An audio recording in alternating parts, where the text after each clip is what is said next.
BJP ಜಿಲ್ಲಾಧ್ಯಕ್ಷರಾಗಿ MN Anandaswamy ಅವರು 2ನೇ ಅವಧಿಗೆ ಆಯ್ಕೆಯಾಗಿದ್ದಾರೆ. ನಗರದ ಖಾಸಗಿ ಕಲ್ಯಾಣ ಮಂಟಪದಲ್ಲಿ ನಡೆದ ಸುದ್ದಿಗೋಷ್ಠಿಯಲ್ಲಿ ಚುನಾವಣಾಧಿಕಾರಿಯಾಗಿ ಕಾರ್ಯನಿರ್ವಹಿಸಿದ ಮುನಿಕೃಷ್ಣ ಅವರು ಆನಂದಸ್ವಾಮಿ ಆಯ್ಕೆಯನ್ನು ಘೋಷಿಸಿದರು. ನಂತರ ಮಾತನಾಡಿದ ಅವರು, ನಮ್ಮ ರಾಷ್ಟ್ರೀಯ ನಾಯಕರ ಸೂಚನೆ ಮೇರೆಗೆ ರಾಜ್ಯದ ಎಲ್ಲ ಜಿಲ್ಲೆಗಳ ಜಿಲ್ಲಾಧ್ಯಕ್ಷರನ್ನು ಚುನಾವಣೆ ಮೂಲಕ ಆಯ್ಕೆ ಮಾಡುವ ಕಾರ್ಯ ನಡೆಯಿತು.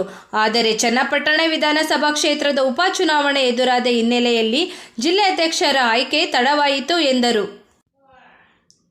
2ನೇ ಅವಧಿಗೆ ಜಿಲ್ಲಾಧ್ಯಕ್ಷರಾಗಿ ಆಯ್ಕೆಯಾಗಿ ಪಕ್ಷದ ಬಾವುಟವನ್ನು ಸ್ವೀಕರಿಸಿ ಮಾತನಾಡಿದ ಆನಂದಸ್ವಾಮಿ, ನನ್ನ ಮೇಲೆ ನಂಬಿಕೆ ಇರಿಸಿ ನಾನು 2ನೇ ಬಾರಿಗೆ ಜಿಲ್ಲಾಧ್ಯಕ್ಷರಾಗಲು ಕಾರಣರಾಗಿರುವ ಎಲ್ಲರಿಗೂ ಧನ್ಯವಾದಗಳನ್ನು ಅರ್ಪಿಸುತ್ತೇನೆ ಎಂದರು. ಭಾರತೀಯ ಜನತಾ ಪಕ್ಷ ಸಂಘಟನಾ ಪರ್ವ ಕಳೆದ 3-4 ತಿಂಗಳಿಂದ ನಡೀತಾ ಇದೆ.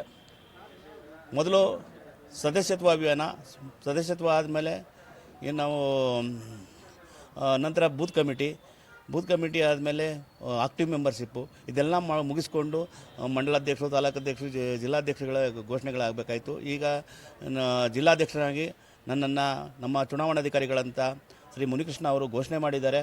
ರಾಜ್ಯಾಧ್ಯಕ್ಷರ ಮತ್ತು ರಾಷ್ಟ್ರಾಧ್ಯಕ್ಷರು ಮತ್ತು ನಮ್ಮ ಎಲ್ಲ ಹಿರಿಯ ಕಾರ್ಯಕರ್ತರ ಅಭಿಪ್ರಾಯ ಮತ್ತು ನಾಯಕರುಗಳ ಅಭಿಪ್ರಾಯ ಸಂಗ್ರಹ ಮಾಡಿ ಒಮ್ಮತ ಅಭಿಪ್ರಾಯಕ್ಕೆ ಬಂದು ನನ್ನ ಅಧ್ಯಕ್ಷರಾಗಿ ಘೋಷಣೆ ಮಾಡಿದ್ದಾರೆ. ನಾನು ಪಕ್ಷದ ಸಾಮಾನ್ಯ ಕಾರ್ಯಕರ್ತನಾಗಿ ಭಾರತೀಯ ಜನತಾ ಪಕ್ಷವನ್ನು ತಳಮಟ್ಟದಲ್ಲಿ ಕಟ್ಟೋಕ್ಕೆ ನನ್ನ ಶಕ್ತಿ ಮೀರಿ ಪ್ರಯತ್ನ ಮಾಡ್ತೀನಿ ಅಂತ ಈ ಮೂಲಕ ಹೇಳ್ತೀನಿ. ಇವತ್ತೇನು ರಾಮನಗರ ಜಿಲ್ಲೆಯ ಅಧ್ಯಕ್ಷರಾಗಿ ಸತತ 2ನೇ ಬಾರಿಗೆ ಆನಂದ್ ಸ್ವಾಮಿ ಅವರು ಆಯ್ಕೆಯಾಗಿದ್ದಾರೆ. ಅವ್ರಿಗೆ ಈ ಜಿಲ್ಲೆಯ ಎಲ್ಲ BJP ಕಾರ್ಯಕರ್ತರ ಪರವಾಗಿ ಆನಂದ್ ಸ್ವಾಮಿ ಅವರಿಗೆ ನಾನು ತುಂಬ ಹೃದಯದ ಅಭಿನಂದನೆಗಳು ಹಾಗೂ ಶುಭಾಶಯಗಳನ್ನು ಕೋರ್ತೇನೆ ಸರ್. ಇವತ್ತು ನಮ್ಮ ರಾಮನಗರ ಜಿಲ್ಲೆಯ ನೂತನ ಅಧ್ಯಕ್ಷರಾದಂಥ ಆನಂದ್ ಸ್ವಾಮಿ ಅವರಿಗೆ ಶುಭಾಶಯವನ್ನು ಕೋರ್ತಾ, ಹಾಗೆ ರಾಜ್ಯ ಪರಿಷತ್ ಸದಸ್ಯರಾದಂಥ ನಮ್ಮ ಸುರೇಶ್ ಅಣ್ಣವ್ರಿಗೂ ಕೂಡ ಶುಭಾಶಯವನ್ನು ಕೋರ್ತಾ ಇದ್ದೀನಿ. ಮುಂದಿನ ದಿನದಲ್ಲಿ BJP ನಮ್ಮ ಜಿಲ್ಲೆಯಲ್ಲಿ ತನ್ನ ಅಸ್ತಿತ್ವವನ್ನು ಹೂವನ್ನು ಹರಳುವ ಮೂಲಕ ಮುಂದೆ ಬರುವಂಥ ತಾಲೂಕ್ ಪಂಚಾಯತಿ, ಜಿಲ್ಲಾ ಪಂಚಾಯತಿಯಲ್ಲೂ ಕೂಡ ನಾವೆಲ್ಲರೂ ಸಕ್ರಿಯವಾಗಿ ಕೆಲಸ ಮಾಡಿ ಇವತ್ತು ನಮ್ಮ ಹಿರಿಯರಾದಂಥ ವಿಜಯಣ್ಣವರಾಗ್ಬೋದು, ಅಶ್ವತ್ಥನಾರಾಯಣ ಸಾಹೇಬ್ರಾಗ್ಬೋದು, ಅಶೋಕಣ್ಣವರಾಗ್ಬೋದು, ಅವ್ರ ಮಾರ್ಗದರ್ಶನದಲ್ಲಿ ಮುಂದಿನ ಚುನಾವಣೆಗಳನ್ನ ಎದುರಿಸ್ತೀವಿ.